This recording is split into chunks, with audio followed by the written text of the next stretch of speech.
Forsaken recently released the model for the next survivor to come to the game, Jane Doe, and to rip off the band-aid, I don't like this model. Yeah, sure, it's objectively a good model with some nice details, especially on the clothing, but this model kinda makes you ask, this is Forsaken? The same Forsaken that was being praised for being a classic and asymmetrical horror-like game last year? I don't even have to argue this, just take a look at her old model. This is a pretty interesting switch up in terms of game design, but I think this little pointer can expand gigantically into a huge breakdown of where Forsaken started and where it is now. I'll be discussing why I think its game style, not just in terms of design, but gameplay too, has completely shattered into an amalgamation of unfitting pieces trying to be put together into one game. Despite the title talking about character design, that is more so a small representation of the much larger scale to talk about today, with all the little details that contributed to the decay of Forsaken's design. The previous video briefly covered this issue with Nosferatu, but that was just a few minutes of a segment at the end. This video will be discussing everything, going through Forsaken's entire history and analyzing just where I think the game began to decay. For this, I've split Forsaken's lifespan into 4 sections. The horror, with a question mark, era, which began at the game release and ended at the Decay update. The classic era, which began at the Decay update and ended at the Nulli update. The Overwritten Era, which began at the Nulli update and ended at the Nosferatu update. And finally, the Overstimulation Era, which began at the Nosferatu update and is currently ongoing. This video has been given timestamps to mark each section of the video, so skip ahead if you'd like. One more thing I need to clear up, I genuinely did like Forsaken for a very long time and won't start my extremely harsh complaints until the final section of the video. While I will speak negatively about the game in the middle couple eras, I do not intend to give off the idea that the game is immediately getting torn apart. It's more so an interpretation to figure out exactly where the game started to change. Don't forget to subscribe and let's get started. Forsaken released on the 25th of December 2024. It's very worth noting that this is the only of the 4 eras I've barely played the game in, but there isn't as much to say anyway regarding this is the first and shortest era. Talking gameplay, there were 4 killers and 8 basic survivors, the most complex likely being Chance or Guest. Two-Time hadn't even received a rework yet, and was a survivalist without abilities. Simply said, the game was new, unbalanced, and plain fun. There was no extreme focus on balancing skills, established mechanics, and especially no Forsaken competitive or whatever it's called. One could definitely say this was the golden era of Forsaken, and I totally understand why people would think that. I'm going to go into the downfall of this aspect later. I'm just beginning the idea of how the game design looked back then. From a design standpoint, I am no lore buff whatsoever, but it's pretty obvious Forsaken was taking on the asymmetrical horror stance, the cast being made up of classic Roblox characters based on accessories, developers, and myths, and the general goal of the game is to kill survivors as a killer. This is very important to remember for later, as this established trend doesn't exactly stay consistent later on, but the game was generally pretty dark with some of its smaller details, such as a generally more somber lobby theme and a more intense LMS theme from a music standpoint, or just look at the literal game art. It's meant to be dark and creepy and make survivors look helpless. I think the devs' interpretation of killers especially is a really strong path to go down during this video and highlight where this transition began. Now let's talk about the actual details in the game. Forsaken, or once known as Damnation, was meant to be a retro-style asymmetrical horror game with classic Roblox references and maps, and that's what they did. The maps were reconstructions of classic Roblox sanctuaries using none other than studs. The characters had unique faces, but apart from that, were extremely simple in design with intentionally low quality textures. Just take a look at Jason for an example of this, with his poorly textured 2D clothing. This will appear especially jarring later on. Now, one last thing I need to talk about, which soon will become one of the video's main topics, is skins. You know skins, 95% of the game's goddamn content nowadays. There were quite literally less than a handful of skins per character during this time period, because they didn't matter. Obviously skins are both deviations, but partial exceptions when it comes to game design, just trying to spice up some variety and give your players more stuff to spend their money on. They were harmless. Obviously they were scheduled to add more, but you'd assume for a game like this, the main content focus would be new characters and game mechanics, right? The classic era began on the 21st of December 2025, roughly 2 months after the game's release. I picked this date to be none other than Decay's update. By this point I had already been playing for a solid week or two, so I'm quickly a lot more rapid to start discussing more about Forsaken. This is where the game started to gain some serious popularity, barely ever getting over 20,000 during the horror era. So why did I call this the classic era? I think of this as an almost complete elimination of the semi-horror aspects the game possessed, but roughly maintaining the classic one. This era stretches all the way from Decay's to Nulli's release, Nulli transitioning into our 3rd section. That is a gigantic span of almost 5 months, and the game changed an insane amount during that time, so let's get started. So the releases in this era were Decay, TAF, and the two-time rework in that order. To start off from a design perspective this time, what exactly happened? Like I mentioned before, that so-called horror aspect immediately decayed. Among the new characters and music, it immediately just doesn't feel the same. By no means do I dislike anything such as the new lobby or new LMS theme, but I do think the majority of people can agree it can never outdo the original music. Even the game icon, which I just spoke about, had a horror perspective in mind. Immediately among the Decay update and forward from there, this style was quickly thrown out the window in replacement for a flashier, more eye-catching style. And I do sometimes understand you gotta do what you gotta do in the Roblox algorithm, but my point still stands. Now let's talk about the new characters. Decay is amazing. He adds a brand new mechanic to the game, is fun to play, and once he got balanced, it was perfect. His design around the Roblox Admin 2 perfectly stayed consistent. TAF was the 10th survivor added in March. His mechanics were almost perfectly brand new with a few similarities to Builderman, but it's hardly an issue. His design is a bit different, being the third character themed around a Roblox accessory / concept instead of a brand new character after Chance 2-time, but either way, Decay and TAF both introduced new mechanics, stayed consistent with the game's style, and released close to one another. Their releases weren't giant updates, weren't these overstimulating events, nor built up to an astronomical level. They were a very healthy point of the game, seeming like we could get a new character every month or two, and the devs really knew how to hit the target on the updates. The game deservingly hit a peak of 200,000 concurrent players in the TAF updates. I personally think this time period was Forsaken's peak, which didn't exactly last the longest once the two-time rework was released into the same game era. Regarding this, I'll delve into how the gameplay evolved in this 5-month span. As unfortunate as it is, people quickly fast into the game's mechanics to an extreme degree, and many competitive aspects quickly got developed, as well as the establishment of competitive Forsaken becoming a thing in general. The extremely powered two-time rework led to an overall huge rise in Sentinel usage, guest and two-time being on the forefront of its explosion. It's a huge exaggeration to say this ruined the game, but there was a movement away from people playing a large variety of characters, playing someone they wanted to learn, or playing someone that they could balance out a diverse team. Essentially, the game began to get pretty sweaty. So let's focus on the shifts in game design and development decisions during the classic era. Like I said, this essentially is just a step down from the game's release regarding it immediately drops its attempts at horror, but generally maintains its identity when it comes to being classic. This was a good era for Forsaken in general, but we did see some changes that began to lead the game into the scenario that will inflate way more later on. Skins. So many skins got released in this era, bringing our game total from an estimated 100 all the way up to an estimated 400.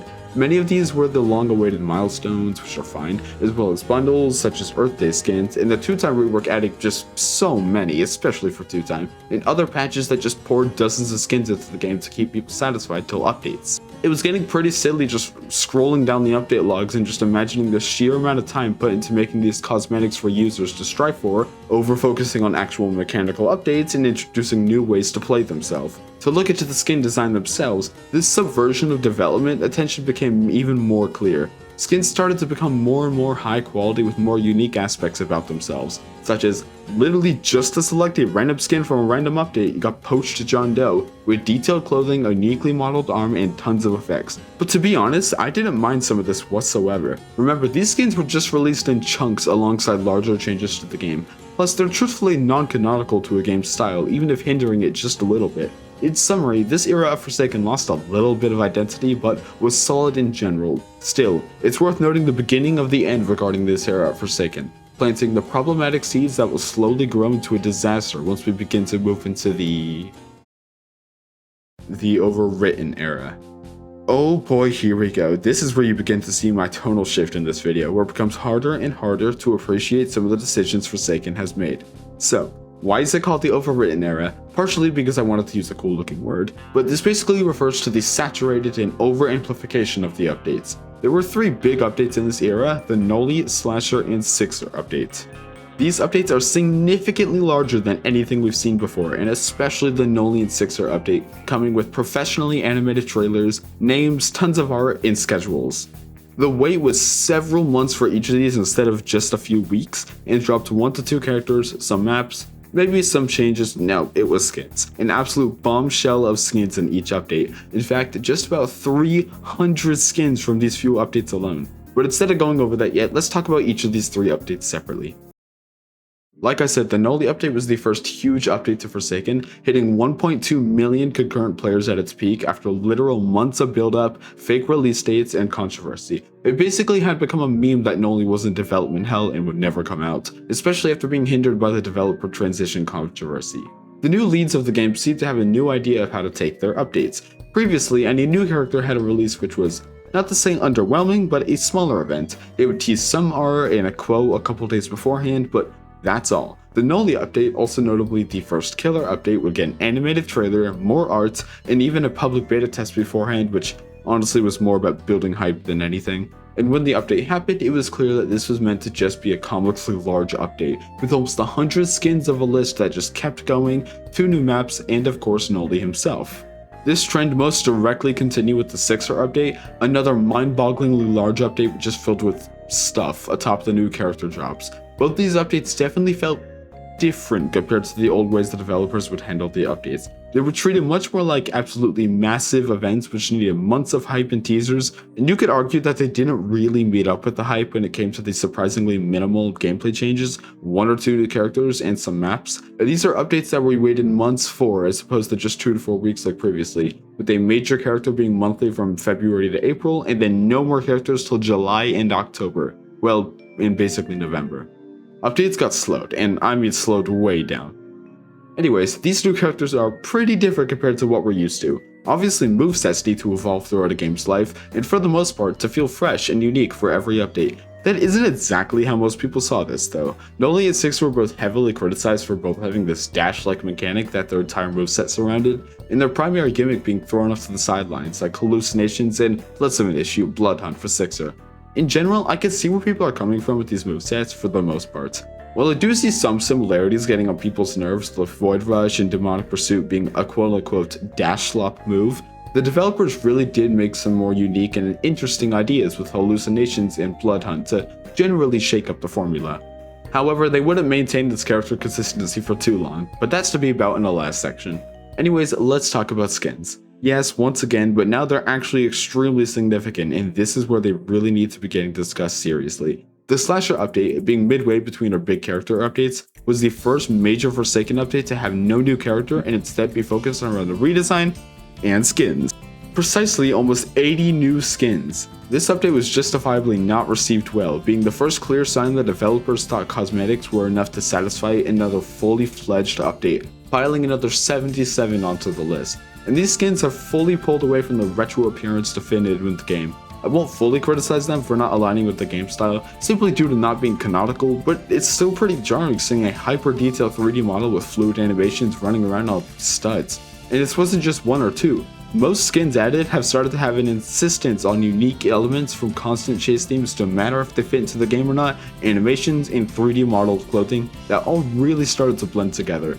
It's a really jarring design change the more you think about it, and whether these are skins or not, really starts to make you think whether they actually care anymore or not. With a huge surge of collabs with other games and skins I like to call reference skins, when they're both clearly based on another video game or concept nothing to do with Roblox in general, this is where people started to refer to Forsaken as the Fortnite of the platform, which is literally the most accurate way you could put this situation. Fortnite is known for having zero game identity nor dedicated design choice. They just mindlessly add tons and tons of skins into the game that'll keep players interested in playing. Sound familiar? That's exactly what Forsaken is up to. They're so good with their clothing models, composing, and creating designs that it's become their main focus of content of every update, over the new characters that are the actual gameplay of the entire game. But the players love the skins. They can be fed a batch as often as it happens, and it generally satisfies the player count. Transforming into Fortnite is depressingly the most beneficial strategy they dedicated themselves to, because it's easy and keeps the game as their consistent cash cow. Why would you work on new game modes, a UI overhaul, the recode, or new characters at that matter when you could just throw Sans Undertale against 5 random Vocaloid skins against each other in a match in Forsaken and somehow still call this an asymmetrical horror game? The Strangers from the Past update came with an event players could grind throughout the month called the Masquerade, a 4-week event where you collected Sukars around the map in exchange for, you guessed it, skins. The devs created a couple dozen Halloween-themed skins, and that's all you need to do to satisfy people for a month. Unfortunately, this is where the game started to take a downward spiral in update quality, because it's time to begin. The Overstimulation Era. This is the era where I marked the Nosferatu update in November to present day Forsaken, hosting the updates of, as of writing this, The Masquerade Surprise, The Coolest Christmas, and Hell's Defrost. Oh my goodness, does Forsaken really do a 180 here? Obviously, I've had my aggressive gripes about the taking over of skins in, well, anything in this game at this point, but to still almost hit a home run with the Strangers from the Past update with Veronica and Sixer, while being overpowered, genuinely being fun and interesting characters. This era opened on the update of the last day of the Masquerade Surprise, being the addition of the 7th killer to Forsaken, Nosferatu. Now, while I already have a full video on the problems of Nosferatu, this whole video has essentially built up to this moment to talk about how Nosferatu is by far the worst addition to Forsaken so far, and it's really not even close. He breaks every single established design quota Forsaken founded themselves for almost a year ago at this point in time, completely breaking any slither of hope this game had clung on to by its old self, fully cementing Forsaken as its most recent and final era. From a design standpoint, Nosferatu was nothing less than just a mess. He is literally hyper detailed, with high quality modeled clothing and a complex, transformative animation set and a mature, convoluted, and royal chase theme. All of this completely contradicts the character design that the game was founded upon, in the literal representation of this 4th era. Now, we've moved away from random skins to entire characters having this hyper-detailed, modern-like design that doesn't even try to feel classic, isn't built upon any clever classic Roblox aspects, and has a moveset that didn't even try to be grounded. This guy is the wackiest, messiest, least centered moveset in the whole game, with his gimmicky abilities that don't sync together whatsoever to make a moveset and do not build off of each other. His whole strategy is to just use an ability off the way too short cooldowns just whenever it feels right. Not to mention how absolutely god-awful the balancing is. Nosferatu is a hyper-detailed, overpowered, absolute mess of a character that creates the idea that we used to try to aim for a classic Roblox game style absolutely laughable. I've made a long video criticizing this guy already, however, so I need to move on. Nosferatu completely tore the game apart in November, and the decisions since then have truly gone downhill. If the developers hadn't already destroyed their game design and its characters, they certainly did with their maps too in Bloodfell Manor. This one didn't even try to fit in with the other studs in the game. Ironic how this is seemingly Nosferatu's home, because both contradict every single design philosophy Forsaken had at least clung on to back before Nully. The only good thing that came out of this update is the fact that they managed to convince themselves to not drop like 50 more reference scans, because I'm sure that'd make like 5 per day as their job. No, they only dropped 16 this time. But instead, let's wrap up this video and talk about the final couple updates since the disaster of Nosferatu. And it's exactly what you've guessed. The coolest Christmas was skins. It was the Christmas update of the year, giving us lots of both updated Christmas skins and new ones. I find it funny that they updated all the original Christmas skins from last year into the modern 3D style, where everything must have unique stuff, like what I was talking about earlier. The original gingerbread guest had flat, poor textures in its outfit, meant to feel retro, like it did. The updated one year later, on the other hand, fixed this previously intentional classic design to have its 3D look and literal unique animations, because of course it needs those. This update was especially a complete bust when they reused the skin grinding Masquerade collectathon system back into a new set of skins collectathon system with the most hastily drawn shopkeeper I've ever seen. This is insane! Is every major update supposed to be supplemented by this skin battle pass? Wait, this is just a battle pass. This is Fortnite. Anyways, the new year rolled around. Here's some more skins. In the recent update, Hell's Defrost was released, giving the world 9 cosplay skins for almost every character in the game. Have we just given up at this point? It's like the devs know their game is dying soon, so just release all the beloved cosplay skins for extreme prices out into the world. God, this is just so sad. Upon writing the last section of this video, the next major update is releasing in 3 days, which I highly doubt this video will be out by, giving 1x a rework and a redesign. This is just looking to be another slasher update with a character redesign and 50 skins because they can. That's well, all there really is to do now, isn't there?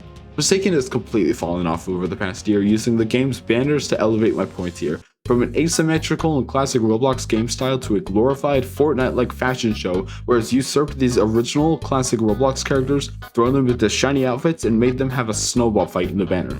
What is this game anymore? Take a look at this banner, a recreation of the old classic one. What did they do to it? Its identity has completely shattered in the 13 months of its existence, and for what reason? Skins have really become the bane of the game's existence at this point, haven't they? Once they realized they could focus all their time and resources onto flashy outfits over anything else, just kill the identity at that point and make Forsaken an overstimulation fashion show because the game is their cash cow.